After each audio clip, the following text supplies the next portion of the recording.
Boa tarde, pessoal. Tudo bem com vocês? Eu quero começar fazendo uma pergunta para vocês. O porquê, começar assim rapidamente, por que esse curso? Por que esse tema para vocês?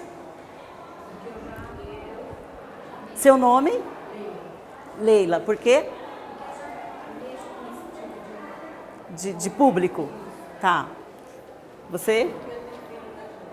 Que você tem um filho nas drogas. Mais alguém? Quem gostaria? Na nossa igreja, eu e ela, a gente faz, a cada 15 dias, a gente faz distribuição de marmitas para o pessoal Morador de rua. Quem mais? Você faz distribuição. Quem mais por alguma coisa diferente? Não ouvi. Nós estamos aqui para aprender. Aprender. Você também? Eu não estou te ouvindo. Não, nós estamos... Não, está falando outras. Sim.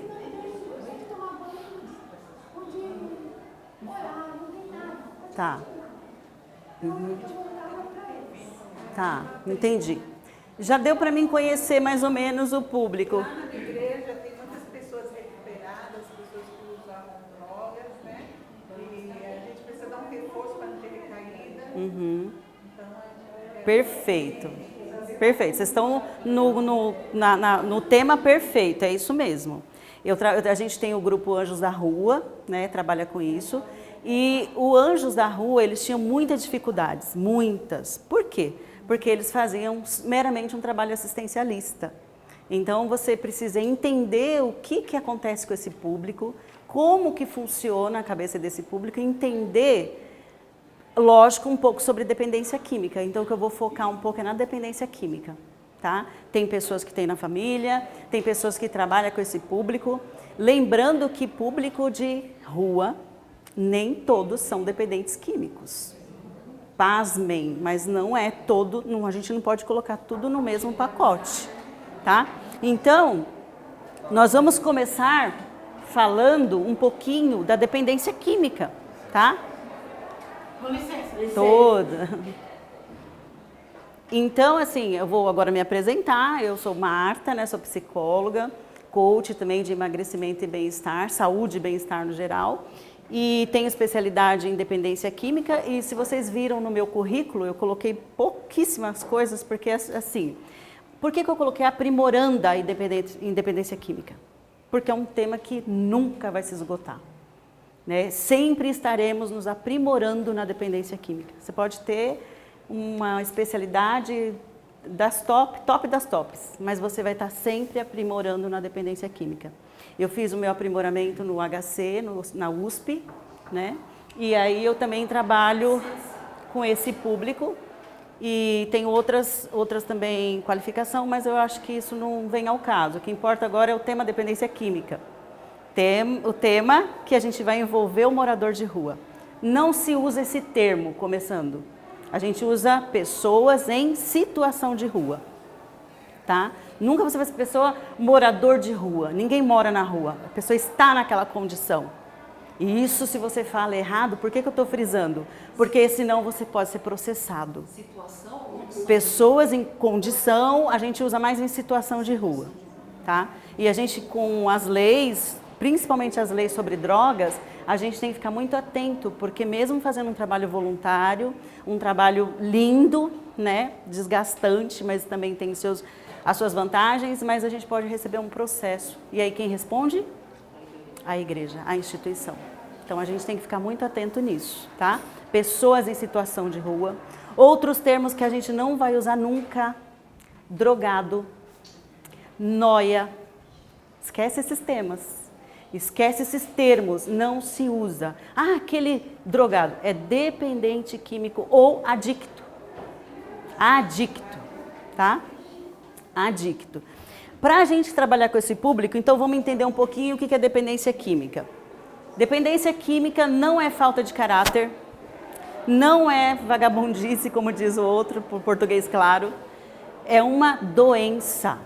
Para a gente trabalhar com essa pessoa em situação de rua, queridos e queridas, nós precisamos entender que a dependência química ela tem fatores biológicos, psicológicos, sociocultural e espiritual. Você não pode trabalhar uma pessoa em situação de rua, principalmente se ela estiver envolvida com drogas, se você, por exemplo, for cuidar só do espiritual. Todos. Boa pergunta. O que é dependência química? Nós vamos ver, conforme a Organização Mundial da Saúde, ela distingue, né, como ela é característica, mas assim, o que a gente tem que ver? Que dependência química não é só maconha, não é só crack, não é só cocaína. Todas essas, e álcool e cigarro também. Então, álcool e cigarro, pasmem vocês, são as piores drogas para serem tratadas. Por quê? Não só porque abrem as portas, mas é porque não é tido como drogas. Já começa por aí. Não é aceito como droga, por quê? Porque é liberado ou legalizado? O que vocês acham? Hã? Liberado? Legalizado? Quem acha que é legalizado? Quem acha que é liberado? Tá vendo? Para trabalhar com esse público a gente tem que entender isso também. O que é legalização e o que é liberação? Por exemplo, quem é a favor da liberação da maconha? Quem é a favor da legalização da maconha? Não, por quê? Porque vocês não sabem o que é. Então, para trabalhar com esse público, tem que saber o que é legalização e o que é liberação. Legalização, o que é? Lei, legalização. Uma lei que vai falar o que pode ser feito, como pode ser feito. Legalização vem de lei. Liberação não, todo mundo pode usar. Não é isso que a lei está fazendo. A lei está tentando legalizar. Mas legalizar para usar? Não, porque aí é liberação. Não é assim. Está legalizando para usar em determinados casos. Por exemplo, para usar a maconha na questão doença, é uma das substâncias da maconha usada em laboratório para determinadas doenças. Isso é legalização.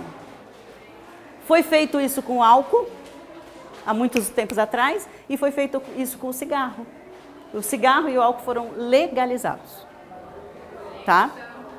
E aí a gente tem que entender que então são esses âmbitos biológico, psicológico, sociocultural, espiritual, e todos estão interligados, um fala com o outro, né? Então a gente precisa entender o que é a dependência química. Como já foi falado aqui, é uma doença. A legalização, a lei, ela impõe limites. Isso. Está usando álcool e o cigarro. É, né? isso. Mas essas leis não são cumpridas, né? Muitas vezes menores. Aí é que tá, o problema por isso que a gente tem que entender o que é legalização e entender se é válido, se é bom, se não é. De qualquer forma, a droga vai estar sempre sendo usada legal ou ilegal, certo? De qualquer forma, ela vai ser usada. Por quê? Porque existem os traficantes. Tá? Então, combater, exterminar as drogas no mundo, nós não iremos. Por quê? Está fora do nosso alcance. Mas nós podemos tratar essas pessoas dependentes químicos e fazer com que elas sejam transformadas, que é o que a gente vai ver no final. Tá bom? Então, a gente entender que é uma doença. Dependência química é uma doença o quê? Primeiro, crônica. Existem dois tipos de doença, crônica e aguda. O que é doença crônica? Não tem cura. E a aguda? Você pode operar, acabou o problema, tem solução. Você pode ter outro tipo de problema associado com aquilo, por exemplo, com o coração, mas vai ter cura, né? A crônica, então, não tem cura. Então, você vai curar o dependente químico? Não, você vai orientar ele, vai tratar ele, vai resolver o problema, mas vai depender muito dele também. Tá? Então, a gente não vai transformar o mundo, mas nós vamos transformar o mundo de algumas pessoas que usam drogas. E isso é fantástico. Então, a doença crônica, ela é primária. O que significa ser uma doença primária? Ela não é hereditária, ela não é só biológica, ela não depende... Não tem, assim, ela é primária, ela independe de qualquer coisa para ela surgir. Por exemplo, você, seu filho, seu parente, seu amigo, nunca usou droga. Aí, de repente, ele usa a droga e ele começa a usar, tem aquela, sabe, probabilidade e vai ser um usuário de droga. Mas ela não é porque ela nasceu de uma mãe que usava crack. Ela pode ter nascido de uma mãe que usa crack e não ser.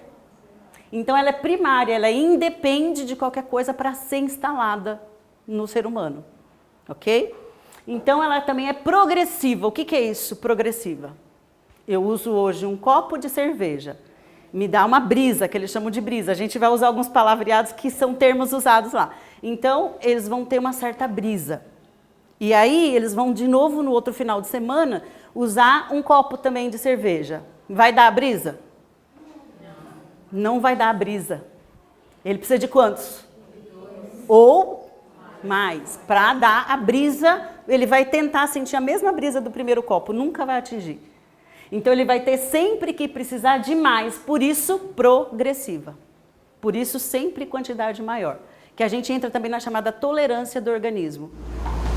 Então, sempre a gente escuta, eu mesmo, né, falar assim, meu pai e minha mãe foram dependentes, então eu tenho probabilidade de ser. Probabilidade, mas não exatamente. Isso não traz genética para a pessoa. Então, tem casos que tem assim uma probabilidade, mas não é uma doença que você pode afirmar, é genética. Porque meu pai usou, minha mãe usou, eu vou usar também. Não, não. Pode ser que tenha caso sim, mas não é uma generalização de caso que é genético, tá bom? Então ela é primária, ela independe, ela é progressiva, ela vai aumentar, sempre querer uma dose mais, um pouco a mais. Ela é incurável e fatal. Incurável porque é uma doença que não tem cura, não existe um remédio que você fala assim, toma isso daqui e que você não vai ser mais dependente químico.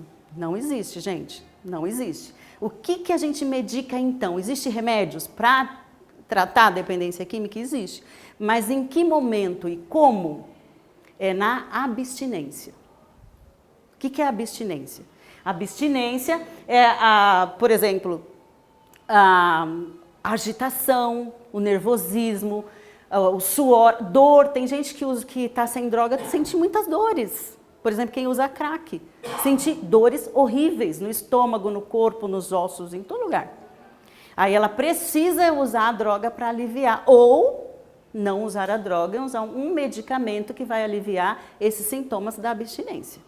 Tratou a abstinência, aqui que está o segredo. Tratou a abstinência, que não é fácil para quem é dependente e não é fácil para quem está ao redor do dependente. Porque sofre junto, porque lembra que é uma doença social também? Afeta todo mundo, né? Então, aí isso que é tratável. A crise de abstinência. Eu vou fazer um teste com vocês. Promete fazer? Quem promete fazer? Não é aqui. Vocês vão ficar uma semana na casa de vocês, sem usar, sem comer, sem beber. Uma coisa que vocês gostam muito. O que você gosta muito? Não se sabote. O que você gosta muito? Pão e açúcar. Quem mais? Chocolate. Quem mais? Refrigerante? O que mais? Arroz. Quem não fica... Pensa aí, você vai pensar, não vale se sabotar. Uma coisa que você usa direto, que você fala, ai, que vontade. Quando você pensa, sai até água na boca. Aí você vai ficar uma semana. Eu estou dizendo só uma semana. Sem. Fala pra mim quem é que já está sofrendo agora.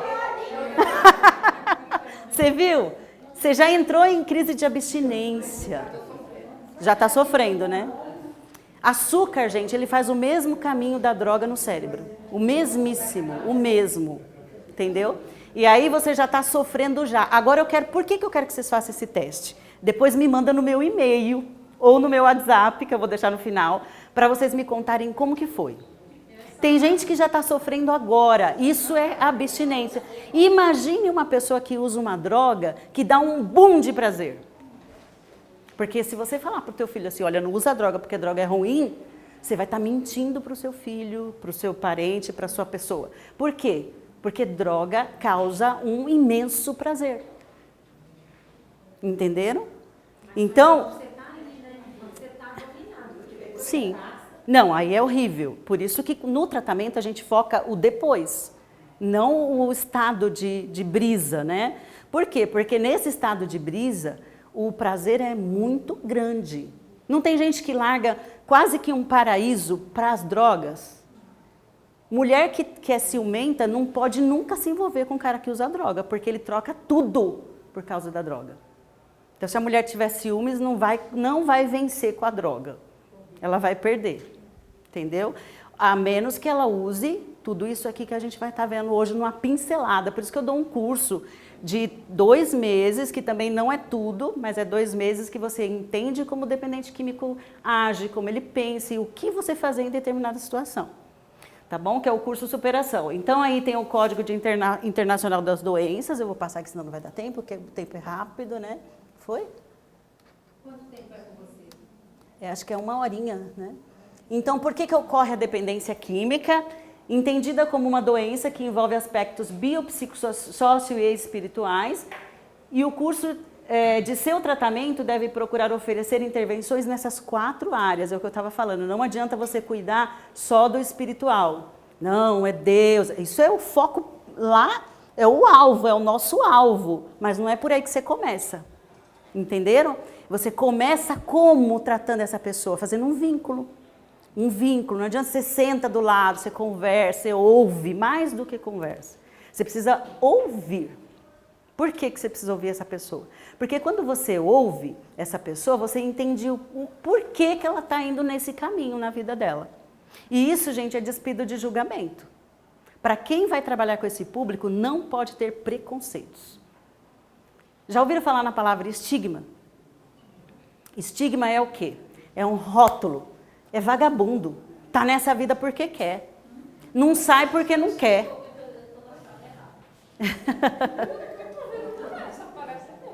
Tá bom. Deixa eu ver. Sala 6. Piso 1. Não foi por acaso, né? Com certeza não foi por acaso. Nada acontece por acaso. Então, o que acontece? Quando você entende, você está despido de preconceito, de julgamentos, aí você consegue tratar essa pessoa. Porque você, lembra tudo que foi falado agora de manhã? Você tem que ter o olhar de Cristo. Se você ter o olhar humano, você vai ver só aquela pessoa, aquele lixo humano. Porque eles se sentem um lixo humano. Eles mesmos, não precisa você falar para eles, nossa, você está nessa vida, olha o lixo que você está, não precisa. Eles têm o estigma internalizado. Existem 3 tipos de estigma. O internalizado, o social, né? E o de tribos, línguas. Esses 2 primeiros que eu falei, é o que mais você vai ver trabalhando com esse público. Eles desacreditaram deles mesmos. Por quê? Porque ninguém mais acredita neles. A mãe, a mulher, os filhos, a sociedade, ninguém acredita mais. Então, não precisa você ficar repetindo isso para eles. Então, longe de preconceito, longe de estigma, você tem que entrar nessa história de vida deles, acolhendo, vendo ele como um ser humano, por trás daquela pessoa, naquele estado, um pai, um trabalhador, né? Um ser humano, por aí, certo? Então, ela é entendida como uma doença que envolve os aspectos, você tem que tratar os 4, senão você não vai ter eficácia. E o ser humano aplica seus comportamentos na busca de prazer. O ser humano, qualquer um de nós só vivemos pela punção do prazer. Nós só vivemos...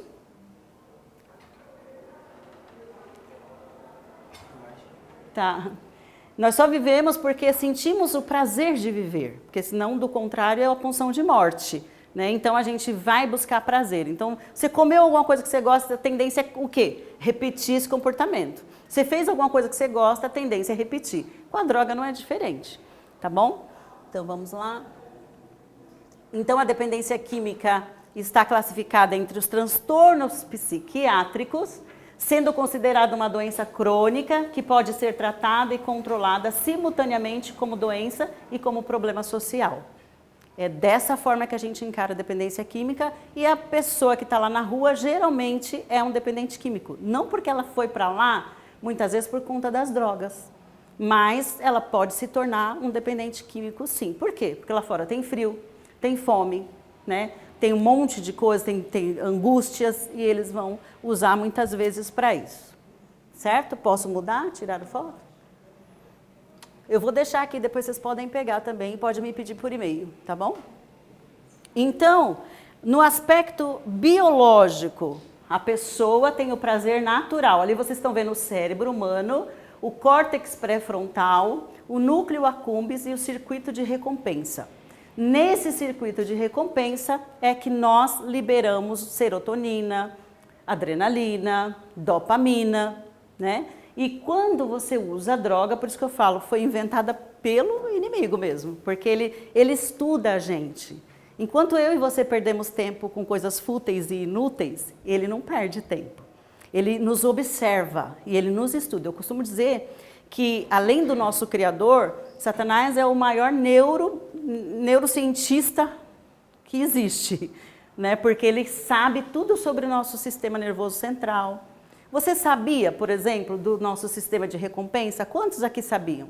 De verdade, do sistema de recompensa? Poucas pessoas, né? O sistema de recompensa, ele libera os hormônios da felicidade.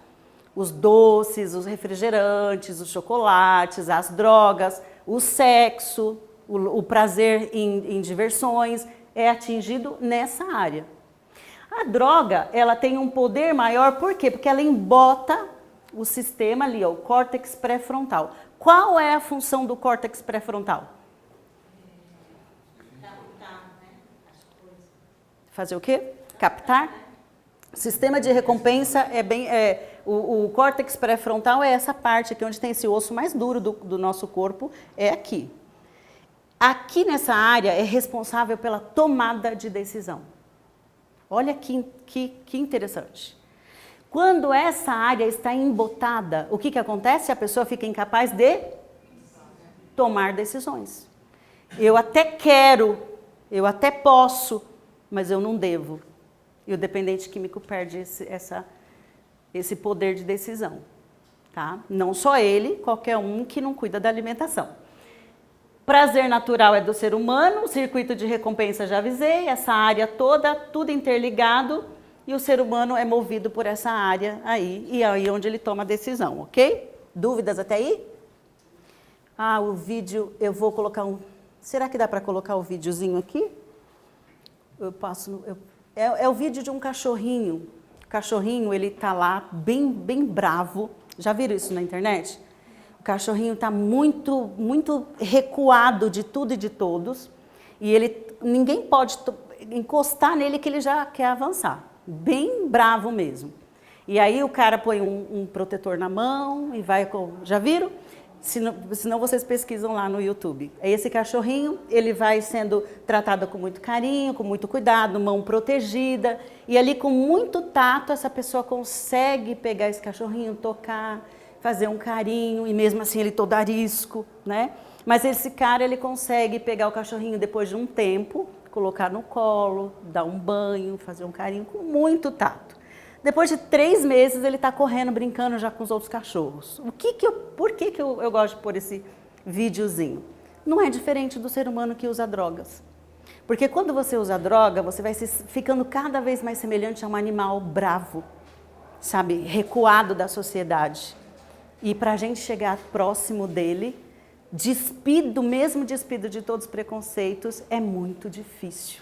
Primeiro porque você já tem um pé atrás com ele. E ele tem 2, com ele mesmo e com nós. Então a gente tem que ter muito tato para se aproximar, para fazer esse vínculo, né? Ouvi-lo mais do que falar, transmitir segurança para ele, que você não vai entregá-lo para a polícia, que você não vai humilhá-lo mais do que ele já foi, que você não vai condená-lo, né? Que você vai estar ali para ajudar, que você é diferente do que tudo que ele já viu até hoje. Que ele viu pelos pais, que ele viu pelas pessoas da escola, professores, muitas vezes. As pessoas próximas dessa pessoa nunca trouxeram, talvez, um olhar de carinho para ele. E você tem que chegar diferente. Com muito cuidado, por quê? Porque, como eu falei, quanto mais usa a droga, mais semelhante a um animal selvagem fica. Então, eles têm realmente uma bagagem de maldade. Se ele olha para você, ele vai ver a possibilidade, alguma forma de você de usar droga. Alguma possibilidade, mas não fique com medo. Por quê? Porque ele precisa de ajuda. E aí você tem que ter toda essa bagagem para ajudá-lo. Pode falar. Na minha igreja, tem um irmão que ele se propôs, porque ele foi usuário, né? químico, né? Então ele se propôs na vida dele ajudar esse pessoal. Eu cheguei e muitas vezes com ele. Eu não continuei devido ao meu trabalho, que é... Aí, no começo, esse pessoal, ele sente muito medo ao você se aproximar. Exatamente, isso é o estigma.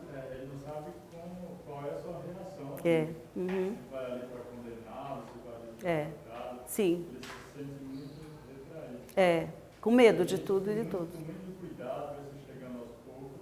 Essa história que ele contou sobre a pessoa que queria ajudar o cachorrinho. É, Né? Então eles ficam assim tão retraídos, sim. porque a situação é grande. Às vezes está ali na dependência da droga, Sim. muitos estão usando. Tem o momento certo de falar com essa pessoa. Devagar, conversando, aí com o tempo você vai se aproximando. Por isso que é interessante. Ele leva a refeição. Isso, por isso que é interessante levar a refeição. Levar o café da manhã ou a marmita. Nesse projeto que eu estou. Isso. Até hoje. Ele saiu, aí a gente pegou, eu e meu marido, a gente ajuda, a gente vai. Sim. Tudo que você está falando, eu estou começando a entender tudo lá, como que é. Está sendo válido? Está fazendo sentido? Então, por isso que o curso que a gente traz é interessante, porque não adianta você só levar a comida. A comida é válida sim, mas é só a porta de entrada para você começar um trabalho muito mais intenso. A gente ora com eles, a gente convida eles. Isso. E muitos deles falam que não vão porque eles não estão adequados para entrar. Citou aí, você fala. A gente vai falar sobre isso, porque nossa igreja também, muitas vezes a gente não acolhe, a gente afasta. Eu já cansei de ver pessoas, moradores de rua, chegar na igreja, eles estão semanas sem tomar banho, gente. A gente está ali cheirosinho, limpinho, e eu já vi irmão dar o passo para trás, a pessoa estender a mão, ela fazer assim, ó. E aí, se eu tô lá, ou qualquer um de vocês agora, o que vocês vão fazer? Passa na frente e já taca um abraço nessa pessoa, fala, seja bem-vindo, vem pra cá, entra, senta aqui, entendeu? Porque senão eles não voltam mais. Muitos a gente já levou para minha casa. Demos um banho, corte de cabelo. Aí já é outra história que a gente vai entrar nessa questão. E ele não quis ir, depois ele não foi. É. Mesmo assim. Então, levar para casa é uma coisa complicada também. A gente tem que tomar cuidado com isso. Porque lembra que eu falei que vira um animalzinho selvagem mesmo? E aí, animal selvagem não pensa. Lembra que o lobo frontal está embotado? Não dá para raciocinar direito? Então, se a gente tem filhas, se a gente tem algumas coisas, então não é adequado levar para casa. Por isso que no final eu tenho que correr para mostrar para vocês como fazer. Tá bom? Então, no aspecto psicológico, isso foi só uma pincelada no aspecto biológico, tá? Agora, no psicológico, o que a gente vê no psicológico? Tem um autor, o Trice, ele diz assim, hoje, isso quando? Gente, eu coloco isso aqui de propósito, em 86, ele já dizia isso, ó. Hoje há um consenso de que os dependentes químicos possuem uma deficiência na função reguladora dos afetos, no controle dos impulsos e na manutenção da autoestima. Não existe em todos esses anos que eu estou trabalhando com isso, já faz um bom tempo, uns 10 anos, eles todos têm problema de autoestima. Todos, a maioria. A autoestima e o afeto. O que é afeto, gente? O que é afeto? A gente não sabe muito distinguir isso. Afeto não é só eu falar para você, sabe, eu tenho muito carinho por você. Não é só isso. Tudo que eu fizer para ela e ela para mim, eu estou sendo afetada e afetando ela ao mesmo tempo. Tudo. Um olhar, um gesto, palavras então. E essas pessoas muitas vezes ouviram muito dos pais, menino, você não presta, sai daqui, você está me enchendo o saco. Vai encher o saco de outro, vai para a rua brincar. Isso afeta demais, a gente fica com a estima baixa e a criança em determinadas fases da vida, ela entende isso muito mais do que aquilo que a gente falou. E aí isso é muito importante para a gente, o que a gente fala, como a gente age, ok? E também Ellen White, em Mente, Caráter e Personalidade, volume 2, página 184, diz, todo bom impulso ou aspiração é um dom de Deus. Nós estamos trabalhando com esse público, nós estamos diretamente lidando com o inimigo de nossas almas. Porque ele estudou, ele fez esse projeto, ele falou, eu vou destruir. Ele não veio para matar, roubar e destruir?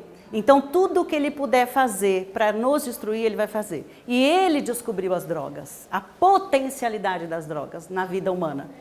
ok? Então, ele vai, sim, fazer tudo aquilo que Deus fez de bom, que todo bom impulso é o dom de Deus, ele vai tentar destruir. Se você começar a trabalhar com esse público, eu tenho experiência disso, de ver que essa pessoa, a mesma potência que ela tem para o mal, usando droga, e o mesmo afinco que ela vai buscar a droga, ela vai fazer o oposto na causa de Deus. Olha que fantástico. Elas são pessoas que também se comprometem. Lembra de Paulo? Ele não perseguiu os cristãos, afinco. Eu costumo associar. O oposto depois também não foi verdadeiro? O no contrário, a favor da causa de Deus? Assim é o dependente químico, a pessoa em situação de rua. Porque ali na situação de rua, ela está no fundo do poço. E dependência química tem fases. Tem a fase da negação, até chegar na aceitação, são 5 fases. É igualzinho às fases do luto. E é isso que você tem que entender para trabalhar, identificar que fase que essa pessoa está. Ah, não precisa, eu dou conta. A hora que eu quiser, eu paro. Já ouviram isso? Fase do quê? Da negação. Eu não tenho problema nenhum. Falam para os filhos que usam droga, falam isso para as mães. Quem tem problema é você, vai se cuidar, vai se tratar. Já ouviram isso? Então, a fase da negação. Não é porque ele é fases. Vocês têm que entender cada uma delas. Ok? Vamos lá? Então, isso daí ainda no psicológico, a gente tem que entender que foi lá na infância, lá a base é a família. Não é porque eles... Não, gente. Onde que surgem doutores? Onde que surgem juízes, médicos? Da onde que surge? Políticos corruptos, bandidos e drogados. Da onde que surge?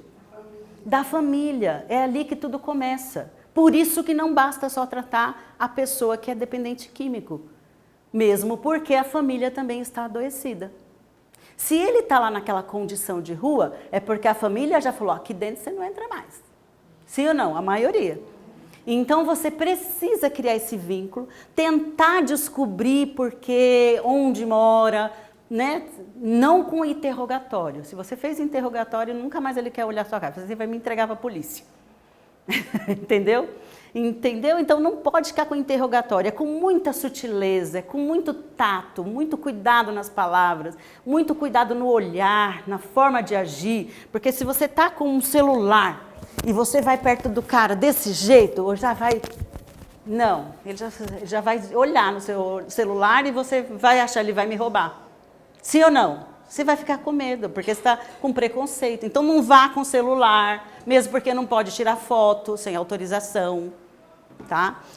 Se for bolsa, tem que ser mais discreta possível e com nada com muito valor ali, porque você vai ficar com medo. Você grudar na sua bolsa e ficar, oi, tudo bem? E vim te dar um prato de comida, ele nunca mais vai olhar na sua cara, vai pegar o prato de comida e vai falar, né? Entendeu? Por isso que não é para qualquer um. Não é um trabalho para qualquer um. São pessoas chamadas por Deus. Pessoas que vão ter que ser preparadas para lidar com esse público. A gente já ficou no meio de 3. Super drogados assim imensamente. Mas a gente falando da palavra de Deus, eu até me emociono. Porque eles agem com a gente, sabe, de uma forma tão boa, tão assim. Eles compreenderam o nosso lado. Sabe como que eu uso a estratégia, irmão? Sabe qual a estratégia que eu uso? Música, louvores. Se tiver alguém que toca algum instrumento, a gente tem um no nosso que toca flauta e violão. E quando eles ouvem a música, lembra a música? Lembra o que a música fazia através de Davi com o rei? Lembra? Gente, é o mesmo. É como se fosse a nossa arma, além da oração, lógico, principal, você orar antes de chegar nesse lugar. E lembrando que você está coberta de protetores angelicais ali. Foi justamente o que eles disseram pra gente. Exato. E aí você toca uma música, gente, eles choram, eles começam a cantar juntos se eles conhecerem. Por quê? Porque a maioria vem de um lar religioso. Tem alguns que sabem a Bíblia mais do que a gente. Versos de cor e salteado, sim ou não? Então, o segredo é saber como agir com esse público e ter as armas certas. Então, alguém que toque, cantar ali com eles, sabe? Já chega cantando, porque aí, do mesmo jeito que o lugar é obscuro e ruim, quando a luz chega, as trevas se dissipam. Hã? E já quebra o gelo, entendeu? Então é isso. Então a base é a família. E o controle dos impulsos, como que isso acontece na família? É importante dizer. O controle dos impulsos, nós, pais e mães, é que controlamos isso no ser humano. Quando você dá de tudo para compensar sua ausência, isso é terrível. Isso é caminho para você estar formando uma pessoa dependente químico lá na frente. Quando você, mãe, pai, avó, que às vezes cuida, né? Não diz não às vezes para o filho, não frustra. Eu não estou dizendo traumatizar. Traumatizar é uma coisa, é ruim. Mas quando você frustra, não, agora não. Você não pode isso agora. Não, agora é a hora disso. E o seu sim, irmãos e irmãs, o seu sim nunca pode virar não. O seu não nunca pode virar sim. Entendeu? Porque se você quebra isso, uma hora é sim, outra hora é não, aí vai, dependendo do seu humor, você fala, não, tá bom, vai fazer? Pronto. Você está formando um caráter fraco, uma pessoa que não controla os seus impulsos e ela não vai ter controle depois sobre as drogas. Tá? Por isso que tem que tratar a família também. Então vamos lá. A função paterna. Você sabe como que chama o traficante lá na biqueira? Sabe como que ele chama? Como que ele é chamado? Ele chama os dependentes químicos de filhão e os dependentes químicos chamam eles de paizão. É assim que eles são tratados. Por quê? Porque geralmente não tem um pai exatamente em casa como deveria ter, ou a mãe faz a função dos dois, ou tem muita autoritarismo e não autoridade. Autoridade é uma coisa e autoritarismo é outra. A autoridade, queridos, criam filhos motivados pelo líder, que é o pai ou a mãe, em busca dos seus objetivos. Ao contrário do autoritarismo, que não existe motivação, existe ameaça. Faz o que eu mando, não faz o que eu faço. Quem manda aqui sou eu, estou mandando, ponto, acabou. Por quê? Não interessa. Isso é autoritarismo. Isso você está criando um dependente químico lá na frente.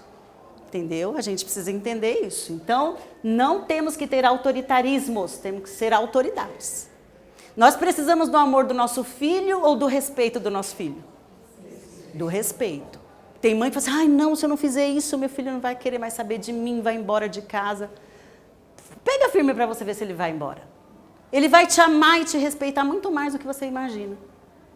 Eu tiro um exemplo das crianças que eu cuido, às vezes eu preciso ser firme, não é sendo autoritarista, mas tendo autoridade. E as mães deixam tudo, eles querem saber mais de mim do que da mãe. Por quê? Porque eles necessitam desse limite. Adolescentes precisam do limite. Isso é o norte que eles necessitam para a vida. Quando você libera demais, para quem não sabe para onde vai, qualquer lugar serve. Então precisa de um adulto que saiba para onde vai, para onde quer que o filho vá, para direcionar, certo? Senão, o traficante vai direcionar seu filho. Então, vamos entender, precisa também de hábito. Ele está lá na droga um bom tempo, ok? Adquiriu o hábito de usar droga.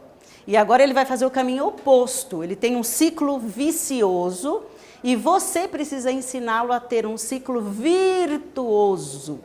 Diferente do que ele fazia. Então, você precisa mostrar para eles com um tempo. O ideal seria você trazer essas pessoas, de alguma forma, para a tua igreja, num dia específico, horário específico, para tratar essa questão. Tratar da família e tratar dele. Como? Ensinando novos hábitos. Ele precisa entender que ele precisa mudar de algumas amizades. Amigos, esquece. Então, precisa mudar número de celular. Precisa mudar os hábitos, locais que ele frequentava, certo? Ele precisa mudar dessa situação que ele está para outra diferente. Mas como que eu faço isso? Calma lá. Por isso que você tem que ter um vínculo com a família, certo? Aqui a gente precisa, é bom ler. Para mudar nossos hábitos, primeiro temos que assumir o compromisso profundo de pagar o preço que for necessário. Às vezes, tem a pessoa que quer assim, eu quero internar. Somente tem mães desesperadas que querem internar o filho. A internação vai resolver? Eu conheço pessoas que já internaram 80 vezes. Se não tratar a família, não adianta a internação. Internação é o último dos casos para um tratamento bem sucedido. Por quê? Porque se ele tiver, muitas vezes ele fala assim, não, eu preciso ser internado, eu quero ser internado. A mãe desesperada porque quer ver o filho tratado, ela vai desesperadamente procurar qualquer coisa, vender qualquer coisa para internar esse filho. E não é assim que funciona. Porque às vezes ele quer internar porque está ameaçado na biqueira, porque está devendo lá e precisa fugir da área, né? Ou está se sentindo doente, porque quando eles têm uma mini overdose lá na biqueira, o coração parece que vai sair pela boca, eles querem agora, não quero mais isso, não quero mais isso. Já cansei de ver isso, gente. E isso a gente chama de manipulação, eles são altamente manipuladores. Então, fala assim, não, tudo bem, a gente até consegue internação para você, mas você precisa ficar pelo menos X tempo tratando aqui para a gente ver se não vai resolver sem internação. Aí você vai ver se a pessoa realmente quer, e não é fácil, é uma luta para ele e luta para quem está. O cérebro é quem comanda tudo, ok? Nós vimos lá. Todos nós temos um gatilho mental que nos move da estática zona de conforto e nos leva à mudança de hábito. Por exemplo, teve uma época que eu estava derramando óleo, gorda que eu estava, comia muita pizza. Mas o que acontecia? Eu chegava do trabalho, cansada, já despencava no sofá, e ali o cansaço batia, o que eu fazia? Manda uma pizza. Eu falei, peraí, eu já estava colesterol lá em cima, estava toda doente, isso tem tudo a ver com a dependência química também. Por quê? Vou explicar. Eu falei, não, preciso mudar isso, senão eu vou morrer. O que eu fiz? Não vou sentar nesse sofá, porque esse sofá é o meu gatilho para pedir a pizza, entendeu? Então eu passava direto, ia direto, passava para outro lugar, largava até a bolsa lá, mas não sentava naquele sofá, porque se eu sentasse era fatal. Então eu tinha que mudar o meu hábito para criar novos hábitos. Daí sim eu parei de pedir pizza, comecei a me tratar e melhorei. Mas o dependente químico, por exemplo, vamos falar do álcool. Ou do cigarro. Eu chego, eu sempre sento aqui, eu sento sempre aqui, assisto minha televisão e fumo meu cigarro. Essa cadeira vai ser o que para mim? Gatilho. Gatilho que atinge o meu cérebro. Meu cérebro fica tudo registrado por imagens. Então, se eu mudar essa mesa de lugar, a gente orienta isso, o dependente químico muda tudo de lugar. Muda as cortinas, muda os móveis de lugar, muda tudo, porque isso ajuda muito no tratamento. Entendeu? Eu preciso evitar os gatilhos, eu preciso identificar e mudar o gatilho para eu tratar essa pessoa dependente químico. Então, eu preciso descobrir e ficar atenta. O caminho que ele faz para mudar esse caminho vicioso para o virtuoso. Tá? Assim, a grosso modo, para a gente entender como se trata, tá? Motivação, né? As mudanças de hábito tendem a tomar como ponto de partida uma melhora, seja ela de vida, de profissão, emocional, ou apenas como um desafio pessoal. A pessoa está lá naquela situação de rua, se ela continuar, lógico, indo para aquele lugar, se ela continuar aquela mesmice, ela vai continuar com os mesmos hábitos. Então, a gente precisa promover mudança nisso. E como fazer para levar eles para cá? Exatamente. Por isso que você não é... Muita família que já não aceita, como você já falou. Exatamente. Por isso que você tem que fazer esse vínculo. Você tem que fazer esse vínculo e entender que você precisa também fazer uma ponte com a família. Primeiro, ele vai mentir. No primeiro contato, você não vai ter como. Já pegamos um nome. Aí você vai ter que, de alguma forma, com sutileza, fazendo esse vínculo, chamando sempre pelo nome. Ah, como que você chama? Ah, eu chamo Orelha. Não, você não chama Orelha. Eu quero saber seu nome. Aí você vai chamá-lo pelo nome. É identidade, ele perdeu a identidade. Vai chamar ele pelo nome, entendeu? Você vai ser diferente para ele, com pouquíssimos mínimos detalhes. Você vai criar esse vínculo. Daqui a pouco você está sabendo de onde ele veio, se ele é de outro estado, se não é, se está falando. Você vai descobrindo as coisas. De repente você faz um almoço na igreja, leva para a igreja. Vamos lá, hoje tem um almoço. Ah, mas eu estou assim, não tem problema. E não vai no salto, não, gente. É mais simples possível para você fazer esse vínculo com ele. Para você sentir ali que realmente, né, uma troca de afetividade. Não dá nem para ir de salto. Então. Pois é. E aí você vai fazendo esse vínculo.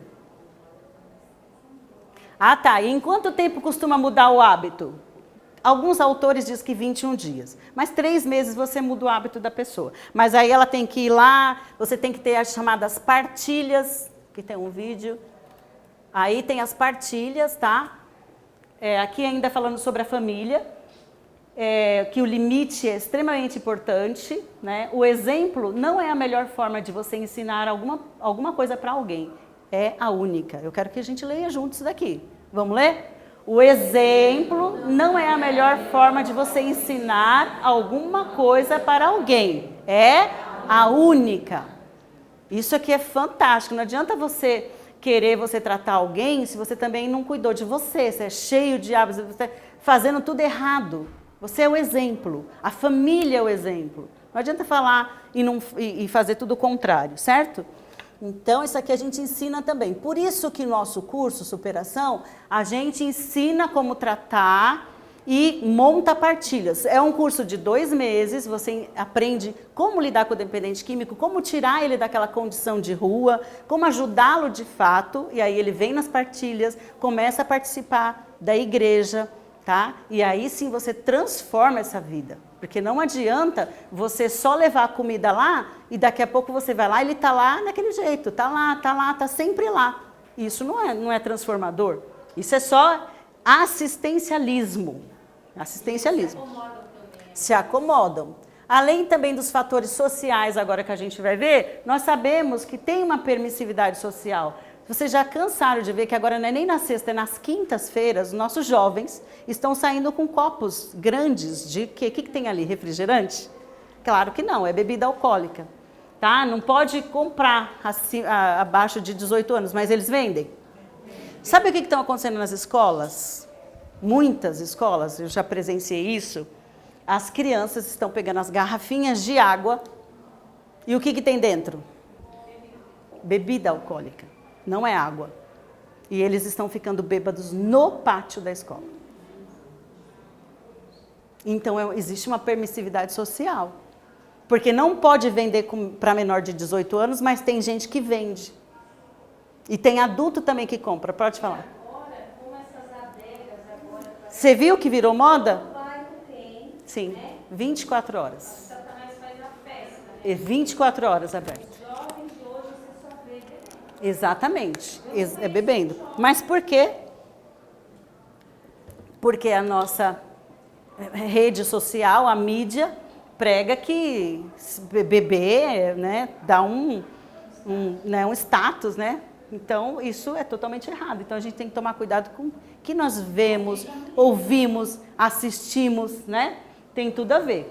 Quanto mais cedo o jovem começa a beber, mais vulnerável ele fica ao consumo de outros tipos de droga. Teve uma mãe que a gente internou o filho, que realmente ele precisou internar. Quando se trata de cocaína, se for um estágio, usa um tempo já e avançado, a pessoa tem que ser realmente retirada do local para tratar, dependendo do estágio. O crack não, sabia? Parece que o crack é pior, né? O crack você consegue tratar sem tirar a pessoa, mas a cocaína nem sempre. E aí o que acontece? Quando o filho saiu, depois de quase um ano na clínica de recuperação, a mãe fez um churrasco. Churrasco tem o quê? E aí o que aconteceu com o filho? Entendeu? A base é a família. A família tem que ser tratada. Como que eu vou receber esse dependente químico em casa? Porque está em tratamento ainda. Se a mãe começar, não vou te dar dinheiro porque você não pode comprar pão sozinho. O que ela está fazendo? Gatilho na mente dele. Ele vai falar, pô, não mudou nada. Não mudou nada aqui. Eu só fiquei afastado e as coisas não mudaram. Então, a família precisa ser tratada. Se não tratar a família, não adianta. Ou se ele não tem família, que geralmente tem, mas se não tem a família, realmente alguns não têm, tem que estar num local que ele... É como se ele fosse adotado por uma família, entendeu? Para ele entender que ele tem valor, que ele é uma pessoa que ele é capaz. Muitas vezes a família acha que em casa a gente bebe socialmente. Não. Né? O dependente químico, exato. O dependente químico não tem essa de social, gente. Porque tem o uso, o abuso e a dependência química. Qual a diferença de um do outro? O uso. Você usou, às vezes você experimentou e não vai usar mais. Talvez dali você comece para o abuso. mas nem sempre, tá? Não pode generalizar. E aí, se você já usa e você vai para o abuso, então você agora não usa mais só de final de semana. Você usa todo final de semana, aí já é abuso. Daqui a pouco você começou a usar na segunda, na terça, aí você não fica mais sem, aí já é dependência química, né? Então a gente tem que saber identificar isso para tratar de acordo, se é só uso, se é abuso, né? Eu queria fazer uma pergunta. Sim. O meu esposo, eu tenho 36 anos de casado, né? Ele nunca aceitou a minha religião, nunca aceitou. E ele sempre tomou cerveja, só cerveja. Sim. Então ele fala pra mim que ele não tem problema com álcool porque ele só bebe cerveja. Então, Cerveja não é álcool. Então, aí eu queria te saber, eu sempre quis tirar essa dúvida, talvez dele. Sim. Realmente ele não é um alcoólatra, porque ele toma só cerveja, E vai, aí peraí, quanto tempo e que quantidade ele usa? de domingo a domingo. Tá respondido, né? Você vai responder para mim. Seu marido é o quê? Ele usa, abusa ou é dependente? Aí eu sei que de domingo a domingo ele toma cerveja. Então ele é o quê? Se ele vai fazer compra, ele traz para dentro de casa. Como você chama? Eurides. Eurides, o que seu marido é? Ele usa, ele abusa ou ele depende da bebida? Vamos responder para ela junto? Seu marido é dependente. Você viu como a família tem dificuldade? Foi fantástico, Eurides. Foi fantástico a sua participação. Muita dificuldade. Porque É. eu sempre ele colocou na minha cabeça, não, filha, eu só tomo cerveja. Manipulação, gente. Manipulação. Ele toma cerveja.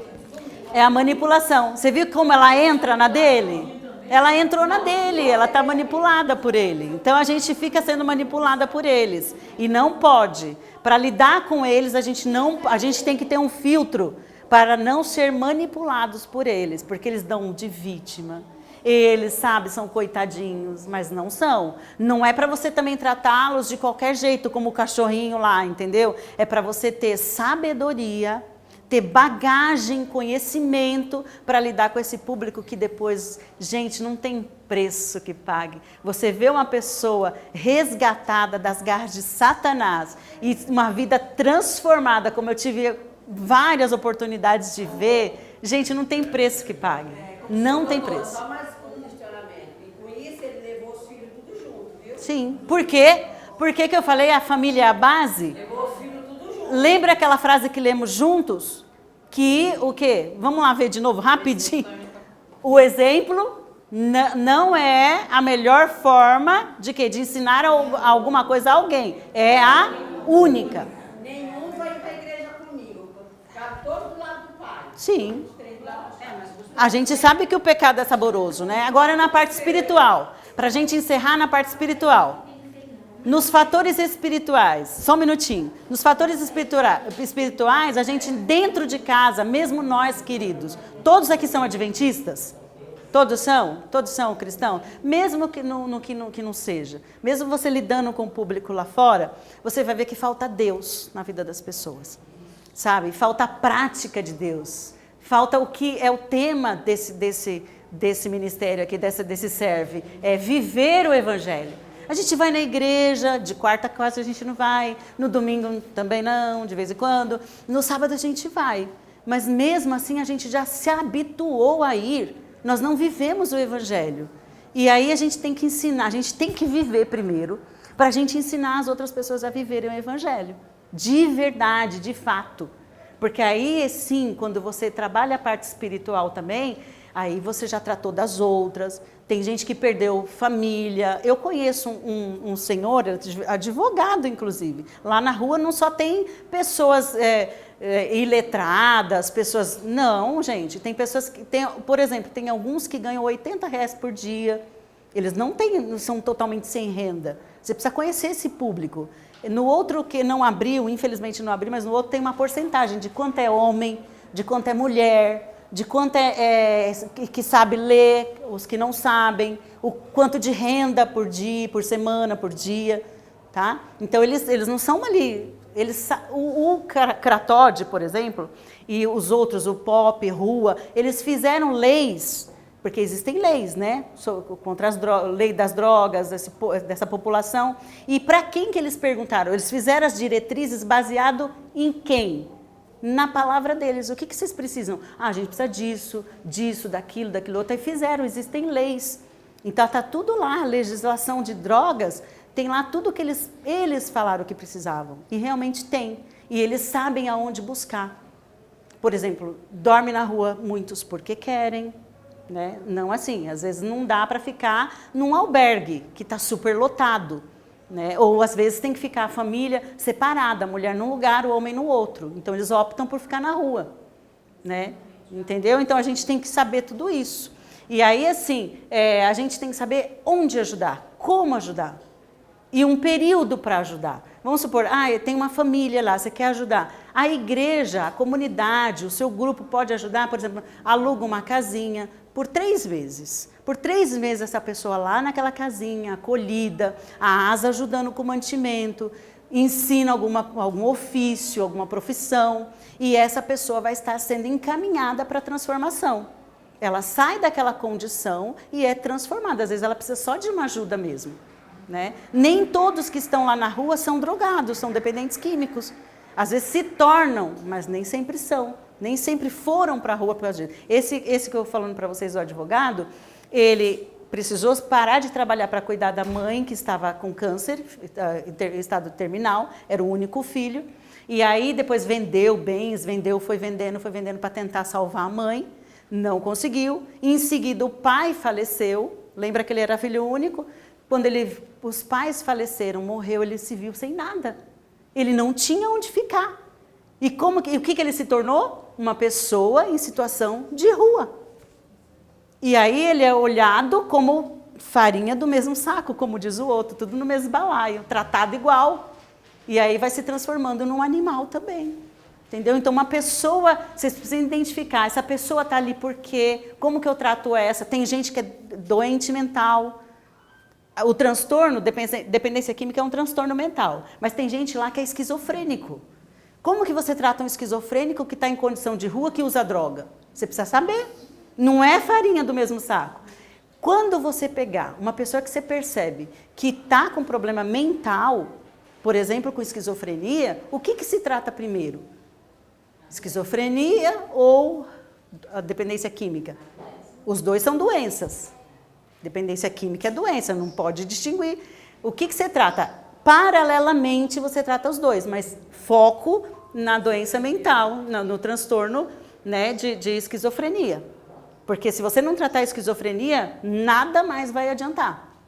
Então você tem que identificar, aquele ali é doente mental. Aí você é doente mental mesmo? O que ele faz? Né? Aí associado, porque às vezes a droga, a maconha, por exemplo, é a maior, a causadora de índice maior de esquizofrenia. Às vezes por conta da maconha. Você também quer falar? Aí a gente encerra. Vou falar um negócio aqui. Há 2 meses atrás, apareceu um moço lá na minha igreja. Na hora ainda que a gente estava saindo da classe dos professores. Aí o que aconteceu? O moço chegou, pediu ajuda. Uma irmã veio me apresentar o moço. Tá? Ele tinha vindo, eu fui saber da história dele, ele tinha vindo aqui para São Paulo numa empresa, veio trabalhar aqui, registrado, a empresa ofereceu casa para moradia e tal. 3 meses após, essa empresa mandou o moço embora. Ele era de Recife. Sim. Então, aí ele foi pagar o aluguel, como a firma já havia mandado ele embora. Ele pegou os bens que a firma pagou para ele, pagou o aluguel, pagou ali uns 3 meses. E ele procurou um serviço, e o dia que foi estar acabando, ele começou a vender as coisas, foi vendendo fogão, mesa, Vendeu tudo. botijão de gás, e foi já morar de favor, pediu alguns dias para o moço que ele tinha alugado a casa, e o negócio foi aumentando de problema para cima dele. Então aí ele me pediu ajuda, eu pedi ajuda à igreja, a igreja ajudou no que pôde, e ele chegou um ponto que ele tinha perdido até o telefone e contato da família em São Paulo, ou lá em Recife. Estava aqui sem ninguém. Eu falei, o que fazer? Eu percebi que ele não era usuário, né? Peguei esse homem e falei, assim que você for despejado, se não tiver onde morar, vem para minha casa. Levei ele para almoçar comigo e tal, minha família. Tá. Passou uma semana em casa e a gente foi providenciando meios para ele voltar para a terra dele. Sim. Aí o que aconteceu? Ele queria estar tão ansioso para voltar para a família, ele falou, até ônibus clandestino, eu volto, eu não quero ficar incomodando. Falei, tá bom, tem um quarto lá, ele me ajudou, é trabalhador, tudo. Enfim, colocamos esse homem no ônibus e foi embora. Né? Tá bem? Tem Tá bem, tá com a família, apesar de ter chegado lá, a mulher já ter arrumado outro. Né? Aí já já é outra história. O que a gente tem que entender?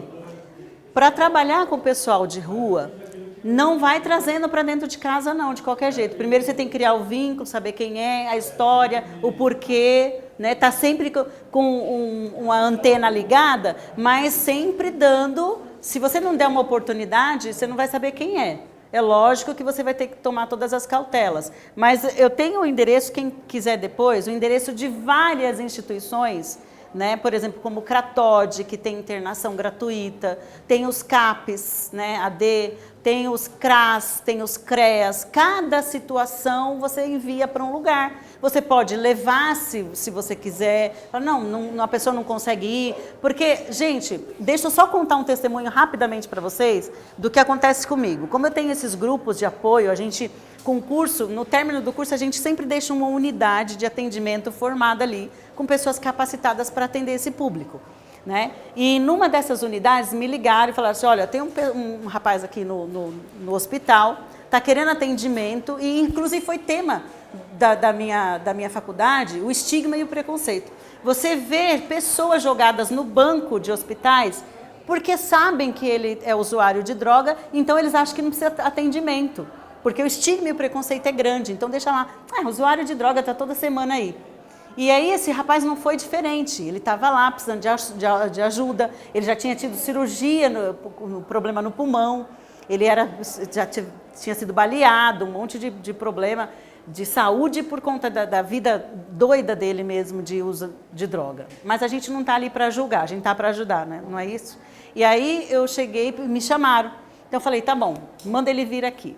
Aí ele veio, eu estava na igreja, ele veio, eu falei assim, o que você precisa? Eu gostaria de ser internado. Mas ele tossia, estava mal. Internação mesmo, você quer? Quero. Eu falei, não, só que desse jeito não dá para internar.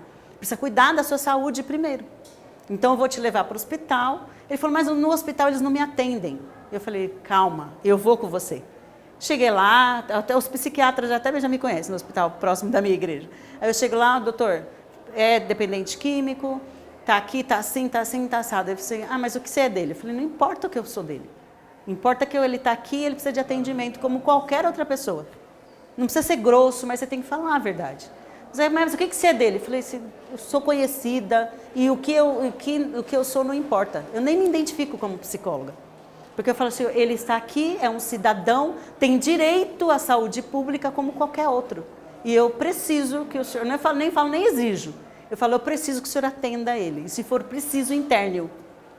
Eu falo bem pontuada assim. Aí ele aí fica enrolando, já busco quem é o responsável. Já falo assim, olha, tantas horas eu estou aqui, ó, sem atendimento, a pessoa está ali. Isso é omissão de socorro, eu posso abrir um processo contra vocês. Aí eles pegam, atende rapidinho, interna. Aí se a pessoa não foge, porque tem isso também, se a pessoa não foge do hospital, já aconteceu alguns fugirem, aí a gente não pode fazer nada. Mas se está lá, já melhorou a situação física, a gente interna. A gente consegue internação gratuita, a gente consegue encaminhar. Você pode passar essa clínica? Da clínica de... Tem internação gratuita? Sim, o Cratod é o caminho principal, o Cratod é na Luz. Na Luz. Qualquer pessoa vai lá, tem psiquiatra, tem enfermeira, tem psicólogo, faz uma Cratod. Me chama aqui no WhatsApp, aqui é o WhatsApp, ou no meu e-mail, eu passo a lista de o caminho que você tem que fazer com esse público para ajudá-lo de alguma forma. Tá bom, gente? Espero que vocês tenham gostado. É bem corrido, mas deu para dar uma